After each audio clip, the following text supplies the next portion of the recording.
Welcome to the Digital Marketing Insights podcast, brought to you by Brightside Digital.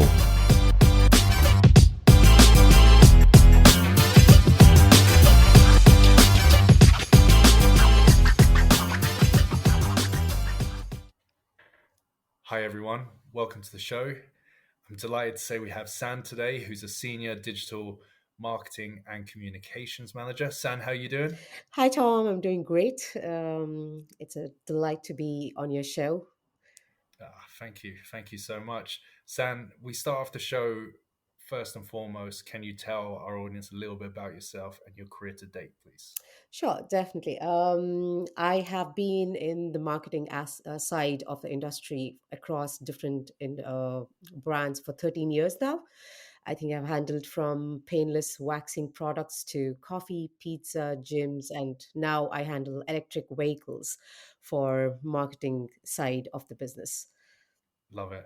And San, what would you see as your main strength in digital nowadays? Obviously, 13 years of experience. I'm guessing you've covered a lot of areas, but what would you see as your go-to skill set? I think it would be in terms of the digital marketing, specifically with regards to the tools and the data that you need to run a successful campaign. And it has been a great learning journey, and given the scenarios of what we live right now, is constantly changing. So I think that's what I would say it is. Okay, so kind of a 360 marketing strategy. Yes, Um, yes, and obviously, you're with Planet at the moment. Is that's right. Do you have any examples of successful campaigns or work that you're really proud of that you've done for them, or maybe some of your previous companies that shows kind of your experience in a full 360 marketing strategy? Yeah, definitely. I think one of the recent campaigns that we did for one of our clients who are in electrical vehicles is their launch of a pickup truck. Since COVID, a lot has changed in the industry.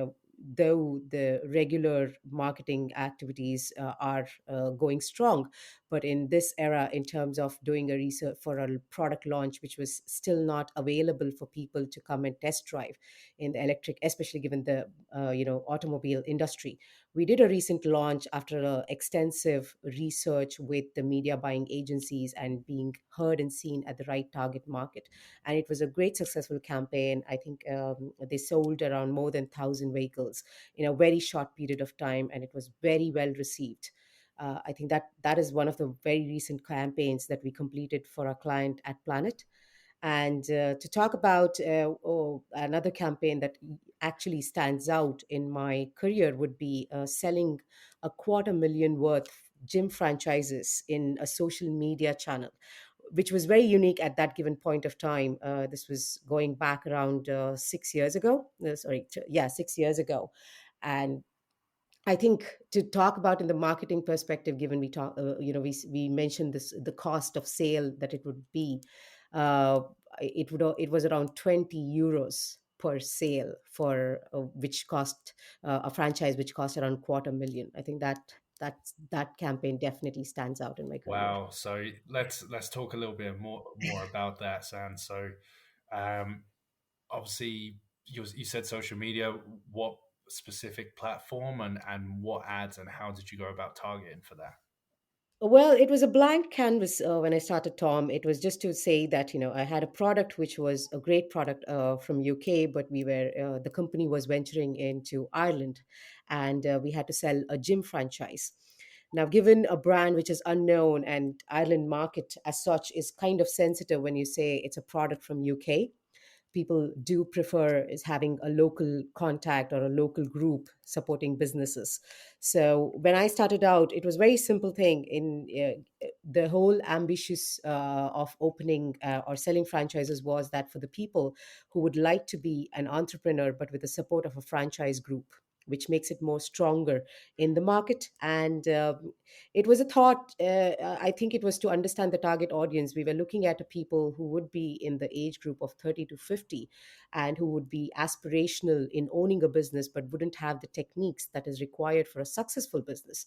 And the best market I could think of was Facebook, given at that point of time, before the TikTok or the Instagram Reels took over. It was people spending time on Facebook, browsing and looking at what others are up to, what your family are defining success. There was always a life update. Someone got married, someone had a baby. So that Facebook as a platform was where people actually made or decided on life goals.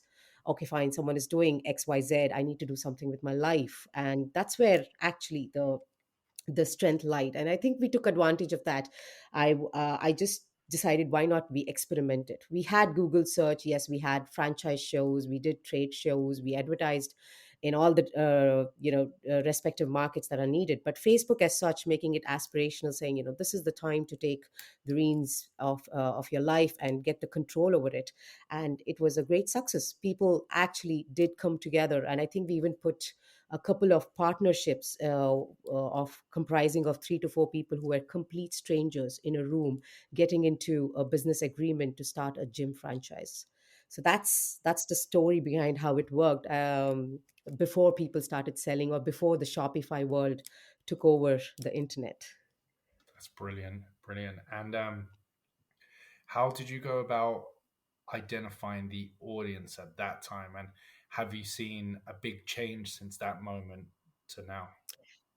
Well, at that given point of time, there was very limited platforms. It was easier to go and experiment in a couple of platforms to see what is working and what is not. Like as I said, we did advertise on all the respective platforms, including Twitter and so forth. But Facebook was the kind that clicked, and the age group currently, if you ask a digital marketer and say, okay, would you advertise on Facebook? Probably the reason would be for the brand presence to be heard and seen. Yeah, everyone is taking a plunge. Why not be heard and seen there? But you wouldn't drive the actual result out of it, because it's constantly changing. The age group as such of people spending time on Facebook has changed. The algorithms on be it on Instagram or Twitter has changed. So we've come a long way in the last 6 years, if you ask me. So it has changed drastically. It's no more I cannot go and copy paste the same campaign if someone comes to me right now and asks, okay, let's go and sell another gym franchise. Yeah. It would be a totally different approach.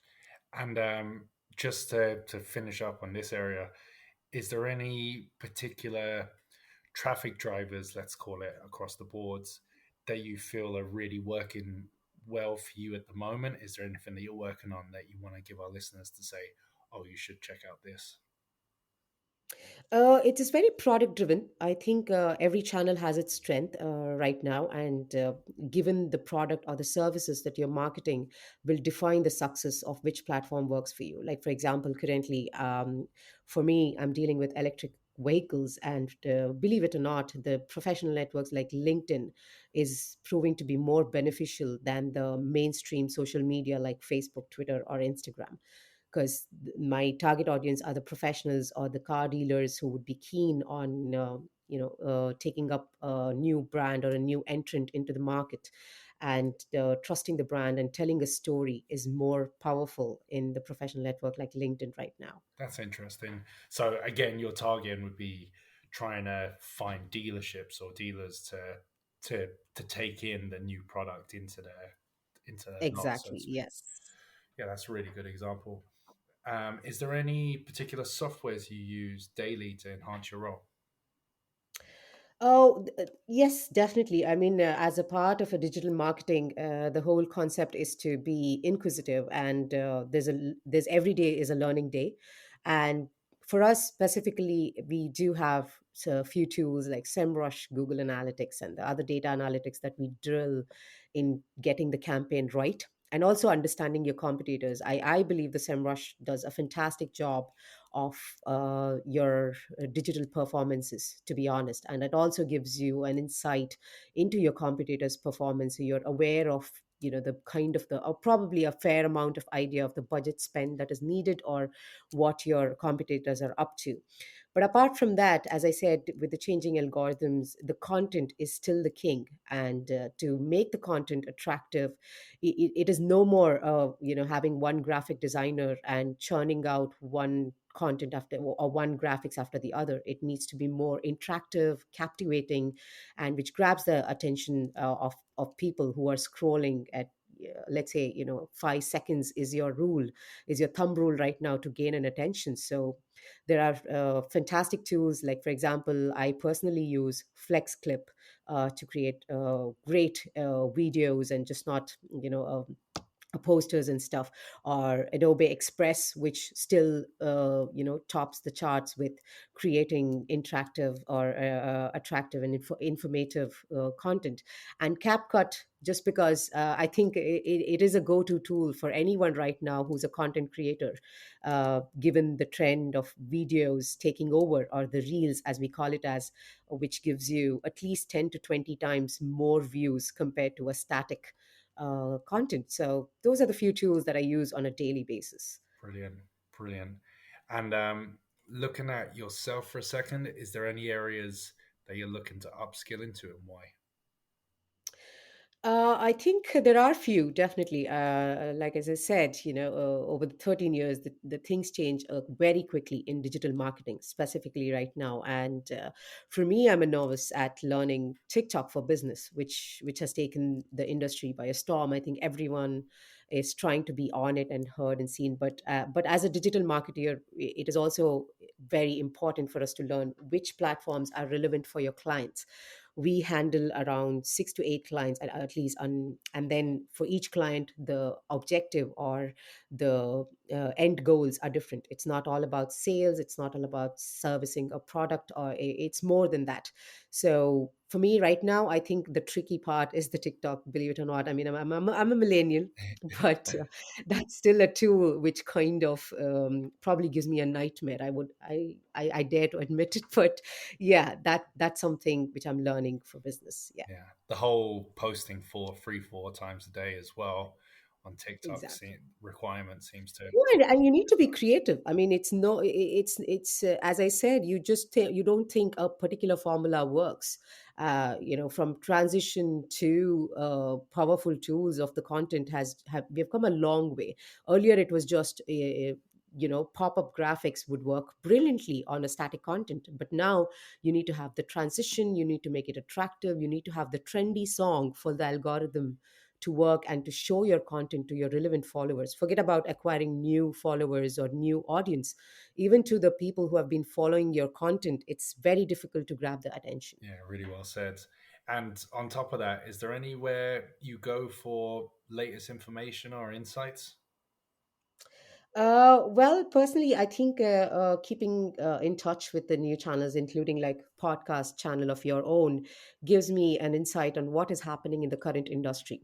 I attend a lot of talks and seminars. I personally attend the social media conferences that happens with regards to what is new, what is trendy, what is happening, and they're very very useful. Like even the social media conference that took place in RDS gave an insight of how niche the marketing can get into, like for example the Virgin Media Sky AdSmart technology of creating local ads targeting even a specific postcode got me all interested, and it is very beneficial. It's definitely making it easier for people to say that if you know where your target or what your target audience is, it's way easier to reach them out rather than spending money on the unnecessary channels and categories. Yeah, brilliant answer.